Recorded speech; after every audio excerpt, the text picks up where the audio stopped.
Tu t'es déjà demandé pourquoi certaines personnes te fatiguent ou pourquoi tu attires toujours les mêmes types de situations. Imagine que ton énergie est comme un aimant invisible.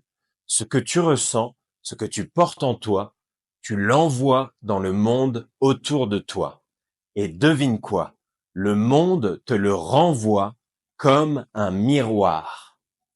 Maintenant, si tu es hypersensible, c'est encore plus puissant. Tu ressens tout à 1000%.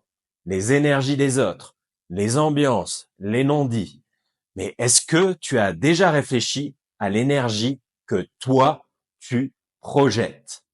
Dans cette vidéo, on va plonger dans comment ton énergie influence tes relations et ta vie et surtout comment tu peux reprendre le contrôle. Parce que oui, tu peux transformer ton hypersensibilité en une force magnétique.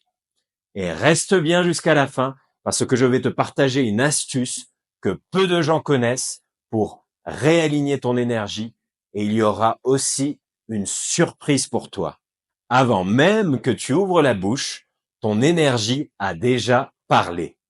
On croit souvent que la communication, c'est des mots, mais en réalité, 80% de ce qu'on transmet, c'est non-verbal.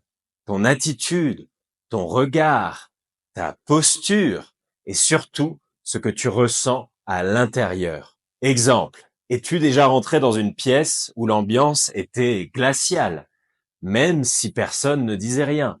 Ou à l'inverse, est-ce que tu as rencontré quelqu'un qui t'a mis mal à l'aise direct, sans même parler? C'est ça, l'énergie. Et chez les hypersensibles, cette capacité est amplifiée. On capte tout. Mais ce qu'on oublie souvent, c'est que les autres captent aussi notre propre état intérieur. Alors, pose-toi cette question. Qu'est-ce que je transmets sans m'en rendre compte? La fatigue, le stress, la joie, la confiance? Un petit challenge pour toi. Aujourd'hui, fais attention à l'énergie que tu ressens avant d'entrer dans une pièce ou de parler avec quelqu'un. Remarque comment les gens réagissent en retour. Une deuxième chose importante, ce que tu ressens, tu l'attires.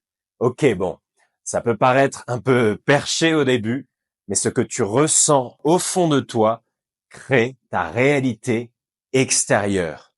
Tu as déjà entendu parler de la loi de l'attraction, mais ici, on ne parle pas juste de pensée positive, on parle de ton état vibratoire.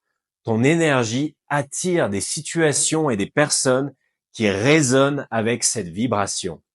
Un exemple personnel.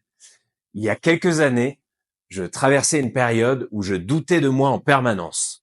Sans surprise, j'attirais des gens qui remettaient mes choix en question, des situations où je me sentais constamment jugé. C'était un cercle vicieux.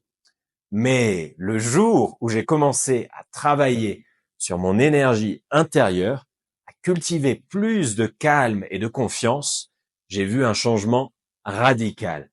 Les mêmes situations devenaient plus légères et les gens autour de moi étaient plus bienveillants. Ce n'est pas de la magie, c'est juste que le monde reflète ce que tu lui envoies. Une troisième chose, c'est l'effet miroir. Tes relations sont ton reflet. Voici une vérité qui peut être un peu inconfortable, mais aussi libératrice. Les personnes que tu attires dans ta vie, les situations que tu vis, sont souvent un miroir de ton état intérieur. Tu te sens incompris? Peut-être que tu ne t'autorises pas à t'exprimer pleinement. Tu trouves que les autres te manquent de respect? Est-ce que tu poses des limites claires? Est-ce que tu te respectes toi-même?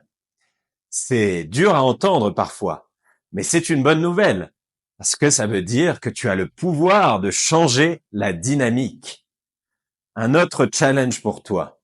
Pense à une relation compliquée dans ta vie en ce moment. Qu'est-ce que cette personne pourrait refléter chez toi? Partage-le en commentaire si tu le veux bien. C'est souvent en mettant des mots dessus qu'on débloque les choses. Ce n'est pas le stress en lui-même qui te vide de ton énergie. Non, c'est l'idée que tu ne peux pas t'en protéger. C'est ce sentiment d'être submergé, de ne pas avoir de contrôle sur ce que tu ressens ou sur ce qui t'arrive. Quand tu crois que tu es une éponge qui absorbe tout sans pouvoir filtrer, c'est là que tu t'épuises. Mais quand tu comprends que tu peux choisir comment tu interagis avec ton environnement, tout change. Ok, maintenant qu'on a compris le pourquoi, voyons comment changer ça concrètement. La première chose, c'est de prendre conscience de ton état émotionnel. Avant chaque interaction, prends 30 secondes pour respirer et observer comment tu te sens. Pas besoin de changer quoi que ce soit. Juste observe. La deuxième chose, c'est d'accepter et de te libérer de tes émotions. Résister à ce qu'on ressent ne fait que bloquer l'énergie. Si tu ressens de l'anxiété, ne cherche pas à l'éteindre immédiatement. Accueille-la, respire à travers et tu verras qu'elle perdra de sa puissance. La troisième chose, c'est de visualiser l'énergie que tu veux envoyer.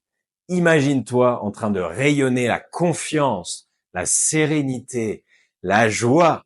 Ça peut paraître simple, mais ton cerveau et ton corps vont suivre cette intention.